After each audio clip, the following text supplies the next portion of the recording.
ಕುರುಹೇನ್ ಶೆಟ್ಟಿ ಶ್ರೀರಾಮ ಸೇವಾ ಸಂಘದ ಸಹಯೋಗದೊಂದಿಗೆ ಕಿಕ್ಕೇರಿ ಹೆಲ್ತ್ಕೇರ್ ಅಕಾಡೆಮಿಯ ಸಂಸ್ಥಾಪಕ ಕಾರ್ಯದರ್ಶಿಗಳಾದ ಕೃಷ್ಣ ಶೆಟ್ಟಿರವರ ನೇತೃತ್ವದಲ್ಲಿ ಅಗ್ರಹಾರದ ಕುರುಹೇನ್ ಶೆಟ್ಟಿ ರಾಮ ಮಂದಿರದಲ್ಲಿ ಪ್ರಾಕೃತಿಕ ಆರೋಗ್ಯ ಮತ್ತು ಔಷಧ ರಹಿತ ಸಮಗ್ರ ಪರ್ಯಾಯ ಚಿಕಿತ್ಸೆಗಳ ವಿಶೇಷ ಕಾರ್ಯಕ್ರಮದಲ್ಲಿ ನಡೆದ ಡಾಕ್ಟರ್ ರೇವತಿ ವಿ ಕುಮಾರ್ ರವರು ವೈದ್ಯಕೀಯ ಜ್ಯೋತಿಷ್ಯದ ಕುರಿತಾಗಿ ಹಾಗೂ ಜ್ಯೋತಿಷ್ಯಕ್ಕೆ ಸಂಬಂಧಪಟ್ಟ ಸರಳ ಪರಿಹಾರೋಪಾಯಗಳ ಬಗ್ಗೆ ತಿಳಿಸಿಕೊಟ್ಟರು.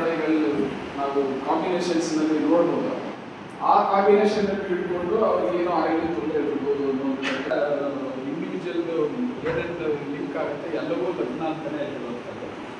ಎರಡನೇ ಮನೆ ಅಂತ ಬಂದಾಗ ಸೌಖ್ಯ ಅಂತ ಹೇಳ್ತೀವಿ, ಐದನೇ ಮಾತೃಸ್ಥಾನ ಅಂತ ಹೇಳ್ತೀವಿ, ಐದನೇ ಅಂತ ಮನೆ ಅಂತ ಬಂದಾಗ ಪುತ್ರಸ್ಥಾನ ಮಂತ್ರಸ್ಥಾನ ಎಲ್ಲ ಹೇಳುವಂಥದ್ದು ಇರುತ್ತೆ. ಈಗ ಈ ಥರ ಒಂದೊಂದು ಮನುಷ್ಯನ ಆಗುಹೋಗುಗಳಿಗೆ ಸಂಬಂಧಪಟ್ಟಂಗೆ ಒಂದೊಂದು ಭಾವ ಅಂತ ಒಂದು ಪದವನ್ನು ಉಪಯೋಗಿಸಿರೋದ್ರಿಂದಲೇ ನಮಗೇನೇನು ಭಾವನೆಗಳು ನಮ್ಮ ಜೀವನದಲ್ಲಿ ನಮಗೆ ಏನು ಉಂಟಾಗುವಂಥ ಸಂಬಂಧಗಳು ಭಾವಗಳು ಎಲ್ಲವನ್ನೂ ಕೂಡ 12 ಮನೆಗಳಲ್ಲಿ ಜ್ಯೋತಿಷರು ಕೂಡಿಸಿದ್ದಾರೆ. ಅದೇ ಥರ ನಮ್ಮ ದೇಹವನ್ನು ಕೂಡ 12 ಮನೆ ಕನೆಕ್ಟ್ ಮಾಡ್ತಾರೆ. ಈಗ ನಾವು ಲಗ್ನ ಅಂತ ಹೇಳಿದಾಗ ತಲೆ ಪ್ರೈಮರಿ ಲಗ್ನ ಅಂತ ಹೇಳ್ತೀವಿ. ನಾವು ಬೇಸಿಕ್ಕಾಗಿ ತಲೆ ಒಳಗೆ ಬಂತು ಮೇಲೆ ಇಷ್ಟು ಮಾತ್ರ ಬ್ರೈನ್ ಅಂಡ್ ಹೆಡ್ ಮಾತ್ರ. ಈ ಮಾತಾಡಲಿಕ್ಕೆ ಬರಲ್ಲ ಜ್ಯೋತಿಷ್ಯದ ಬಗ್ಗೆ. ಅಧ್ಯಯನ ಮಾಡಿದ್ರೆ ನಾವು ಶಾಸ್ತ್ರದ ಬಗ್ಗೆ ಸರಿ ಇಲ್ಲ ಅಂತ ಹೇಳೋದು ಯಾವುದೇ ತಪ್ಪಲ್ಲ. ಆಳವಾದ ಅಧ್ಯಯನ ಮಾಡಿದಾಗ ಮಾತ್ರ ಹೇಳಿ ಸಾಧ್ಯ. ಈಗ ನಾವು 26 ವರ್ಷದಿಂದ ನಾನು ಪ್ರಿಡಿಕ್ಷನ್ ಮಾಡ್ತಾ ಇದ್ದೆ. 98 ಅಕ್ಟೋಬರಿಂದ ನಾನು ಪ್ರಿಡಿಕ್ಷನ್ ಮಾಡ್ತಾ ಇದ್ದೀನಿ. ನಾನು 2 ವರ್ಷ ಮೊದಲು ಲೈಲೆ ಏನಾಂಶ ಯೂಸ್ ಮಾಡಿದೆ. ಈಗ 2001ನಿಂದ ನಾನು 2020 ಬಂದಿದ್ದು ಕೃಷ್ಣಮೂರ್ತಿ ಆಯನಾಂಶ ಯೂಸ್ ಮಾಡ್ತೀನಿ. ಕೃಷ್ಣಮೂರ್ತಿ ಪದ್ಧತಿ ಯೂಸ್ ಮಾಡಲ್ಲ, ಕೃಷ್ಣಮೂರ್ತಿ ಆಯನಾಂಶ ಮಾತ್ರ ಯೂಸ್ ಮಾಡ್ತೀನಿ. ಯಾಕೆ? ಅದು ಮೋರ್ ಆಕ್ಯುರೇಟ್. ಕೃಷ್ಣ ಸಹಸ್ರನಾಮ ಹೇಳಿದ್ರೆ ಮನಸ್ಸಿಗೆ ಬಾಡಿಗೆ ಎಲ್ಲ ಹೀಲ್ ಆಗುತ್ತೆ. I also agree with that. From last 5-6 years I have been practicing. Different remedies ಏನೇನು ನೀವು ಮಾಡಬಹುದು ಅಂತ ಗಾಯತ್ರಿ ಮಂತ್ರಗಳನ್ನು ಹಿಡಿದು ಕ್ಷೇತ್ರ ಪೂಜೆಗಳಂತ ಹಿಡಿದು ಎಲ್ಲವನ್ನು ಕೂಡ ನಾನು ಆಲ್ರೆಡಿ ರೆಡಿ ಲಿಸ್ಟ್ ಮಾಡಿಟ್ಟಿದ್ದೀನಿ 9 ಗ್ರಹಗಳಿಗೆ. ಅದನ್ನು 2 ಪೇಜ್ ಮೆಟೀರಿಯಲ್ ನಾನು ಕೃಷ್ಣ ಶೆಟ್ಟರ್ಗೆ ಆಲ್ರೆಡಿ ಶೇರ್ ಮಾಡಿದ್ದೀನಿ. You can collect it from me. It is for ಇಲ್ಲಿ ಪೂಜಾ ಶನಿ ಕಾಂಬಿನೇಷನ್ ಈ ಭಾವದಲ್ಲಿ ಲಿಂಕ್ ಆಗ್ತದೆ ಅಂದರೆ ಅರ್ಥ ಇಲ್ಲ ಅದು. ಅದಕ್ಕೋಸ್ಕರ ನಾನು ಮುಟ್ಟಿಲ್ಲ. ಇಲ್ಲಿದೆ entire medical astrology 45 pages of material. We are not doubting you. ಭಾಳ ಸಮಯ ಹಿಡಿಬೋದು. ಒಂದು 5 ನಿಮಿಷ ಏನು ಸಾಧ್ಯ ರೆಮಿಡೀಸ್ ದಯವಿಟ್ಟು ಹೇಳಿ ಸರ್. ಬೇಕಿದ್ರೆ ಇನ್ನೊಂದು ತರಗತಿಗಳು ಬರೇ ರೆಮಿಡೀಸ್ನೇನು 1 ತಿಂಗಳು ಇಟ್ಕೊಳ್ಳೋಣ ಅಂತ ನನಗೆ ಅನ್ನಿಸ್ತಿದೆ ನೋಡಿ. ಏಕೆಂದರೆ ಸುಮ್ಮನೆ ಸಮಯ ಆಗುತ್ತೆ. ಅವರು ಈಸ್ ಎ ಬಿಸಿ ಮ್ಯಾನ್. 4 ತಿಂಗಳಿಂದ ರಿಕ್ವೆಸ್ಟ್ ಮಾಡಿ ಈಗ ಬಂದಿದ್ದಾರೆ, ಗೊತ್ತಾಯ್ತೆ. ಅದರಿಂದ ನಿಮ್ಗೆಲ್ರಿಗೂ ಅಭಿನಂದಿಸ್ತೀನಿ. ಇಷ್ಟೊಂದು ಆಸಕ್ತಿ ಇದೆ ಅಂದರೆ ಅದಕ್ಕೋಸ್ಕರ ತಯಾರಾಗಿ ರೆಡಿ ಮಾಡ್ಕೊಂಡು ಬಂದ್ಬಿಡಿ ಸರ್. ಒಂದು 1 hour ಕಂಟಿನ್ಯೂಸ್. ನಾನೇನು ನೋಡೋಕ್ಕಾಗಿಲ್ಲ ಸರ್. ಪರಿಹಾರಗಳು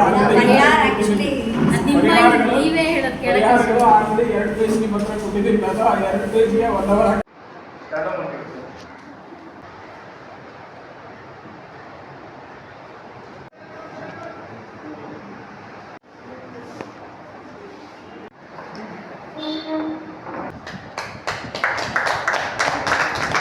ಶ್ರೀರಾಮ ಸನ್ನಿಧಿನಲ್ಲಿ ಅದು ಶ್ರೀರಾಮ ಸನ್ನಿಧಿನಲ್ಲಿ ಎಲ್ಲ ಭಾಳ ಒಳ್ಳೆಯ ಕಾರ್ಯಕ್ಕೆ ಪ್ರೋತ್ಸಾಹಿಸ್ತಿದ್ದೀನಿ. ನಿಮಗೆಲ್ಲರಿಗೂ ನಾನು ಧನ್ಯವಾದ ಹೇಳ್ತೇನೆ. ನಡೆದಿರ್ತಕ್ಕಂಥದ್ದು ಶ್ರೀರಾಮ ಸನ್ನಿಧಿನಲ್ಲಿ ಈ ಕಾರ್ಯಕ್ರಮ ನಡೆದಿರೋದು ಕೂಡ ನಮಗೆ ಹೆಮ್ಮೆಯ ಸಂಗತಿ. ನಮ್ಮ ಕುರಿಯನ್ ಎಲ್ಲಕ್ಕಿಂತ ಮುಖ್ಯವಾಗಿ ಕುರಿಯನ್ ಶೆಟ್ಟಿ ಶ್ರೀರಾಮ ಸೇವಾ ಸಂಘದ ಪರವಾಗಿ, ಅವರೆಲ್ಲರ ಪರವಾಗಿ, ಸಮಿತಿಯ ಎಲ್ಲ ಸದಸ್ಯರ ಪರವಾಗಿ ಹಾಗೂ ತಮ್ಮೆಲ್ಲರ ಪರವಾಗಿ ಶ್ರೀಯುತ ಡಾಕ್ಟರ್ ರೇವತಿ ಕುಮಾರ್ ಅವರಿಗೆ ತುಂಬ ಧನ್ಯವಾದ.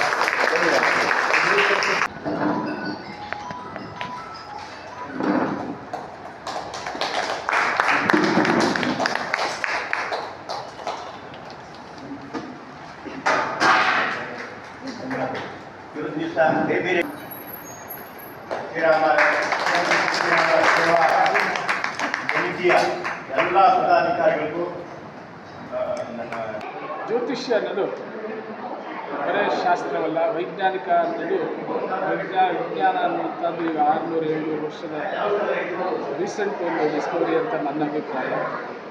ಏನು ರಿನೈಸಾನ್ಸ್ ಅಂತ ಹೇಳಿ ವೆಸ್ಟಲ್ಲಿ ಹೇಳಿದ್ದು 13ನೇ ಶತಮಾನದ ನಂತರ ಬಂದಿದ್ದಂಥ ಸೈಂಟಿಫಿಕ್ ಡಿಸ್ಕವರೀಸ್ ಎಲ್ಲ.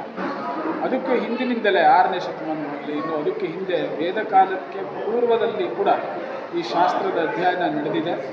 ವೇದದಲ್ಲೇ ನಮಗೆ ಈ ಶಾಸ್ತ್ರಕ್ಕೆ ಇರುವಂಥ ಮೂಲ ಶ್ಲೋಕಗಳು, ಮಂತ್ರಗಳು, 36 ಮಂತ್ರಗಳು ಋಗ್ವೇದದಲ್ಲಿ ಮತ್ತು ಯಜುರ್ವೇದದಲ್ಲಿ 43 ಮಂತ್ರಗಳೆಲ್ಲ ಈ ಶಾಸ್ತ್ರದಲ್ಲಿ ಈಗಾಗಲೇ ನಾವು ವೇದದಿಂದ ತಗೊಂಡು ಅದನ್ನು ಮುಂದೆ ಪೂರ್ವಜರು ಅದನ್ನು ಇಂಪ್ರೂವೈಸ್ ಮಾಡಿ ಒಂದು ಹೊಸ ರೂಪವನ್ನು ಕೊಟ್ಟು ಬೀಜ ರೂಪದಲ್ಲಿ ವೇದದಲ್ಲಿದ್ದದ್ದನ್ನು ಇವತ್ತು ಒಂದು ದೊಡ್ಡ ವಿಸ್ತಾರವಾದಂಥ ಶಾಸ್ತ್ರವನ್ನು ಮಾಡಿದ್ದಾರೆ. ನಮ್ಮ ಪೂರ್ವಜರು ಬೇಸಿಕ್ಕಾಗಿ ನಾವು ವೇದಿಕ್ ಅಸ್ಟ್ರಾನಮಿ ಅಂತ ನಾವೇನು ಹೇಳ್ತಾ ಇದ್ದೀವಿ, ಇವತ್ತೆಲ್ಲ ಇವು ಮಾಡರ್ನ್ ಅಸ್ಟ್ರಾನಮಿಗಿಂತ ಆ ವೇದಿಕ್ ಅಸ್ಟ್ರಾನಮಿ ಬಹಳಷ್ಟು ಹೈಯರ್ ಲೆವೆಲ್ ಕಾನ್ಸೆಪ್ಟ್ಸನ್ನು ಅವರು ಭೂಮಿ ಗೋಳವಾಗಿದೆ ಅನ್ನೋದಾಗಲಿ ಅಥವಾ ಸೂರ್ಯ ಕುಟುಂಬ ಅನ್ನುವಂಥದ್ದಾಗಲಿ ಇವೆಲ್ಲವೂ ಕೂಡ ಮೊದಲೇ ಅವರು ಸಾವಿರಾರು ವರ್ಷಗಳ ಹಿಂದೆಯೇ ನಮ್ಮವರು ತಿಳಿದಿಟ್ಟುಕೊಂಡಿದ್ದರು ಅನ್ನುವಂಥದ್ದನ್ನು ಈಗ ಹೇಳಲಿಕ್ಕೆ ಇಷ್ಟಪಡ್ತೀನಿ.